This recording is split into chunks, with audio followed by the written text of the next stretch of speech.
আসসালামু আলাইকুম। আলহামদুলিল্লাহ, আমার ছাদে 12 মাসি চিলির 3 থেকে 4টা জাত রয়েছে। মাশাল্লাহ, দেখতেই পাচ্ছেন হিউজ পরিমাণ মরিচ এখানে ধরেছে। মাশাল্লাহ, এদিকে একটা রয়েছে, এটার বৈশিষ্ট্য এই মরিচটা নিচের দিকে থাকবে। আর এখানে পাশে আরেকটা জাত রয়েছে, এটার বৈশিষ্ট্য এটা উপরের দিকে দেখা যাচ্ছে স্পষ্ট। পাশে আরেকটি জাত রয়েছে, এটিও একটি ভালো জাতের মরিচ। এটার কালারটা কিছুটা লালচে হয়ে থাকে। এদিকেও রয়েছে, পাশেই আরেকটি জাত রয়েছে এখানে, এটা কালো। মাশাল্লাহ, আরও 2টা জাত রয়েছে মরিচের, আপনাদেরকে দেখাবো। এদিকে রয়েছে বোম্বাই মরিচ, নাগা বোম্বাই।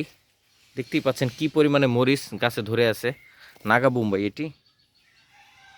মাশাল্লাহ, এই পাশেই রয়েছে আরেকটি, এটাও 12 মাসি। এটা মরিচ কি পরিমাণে ধরে আছে দেখা যাচ্ছে স্পষ্ট, কি পরিমাণে মরিচ ধরেছে। এই পাশেই আরেকটি রয়েছে,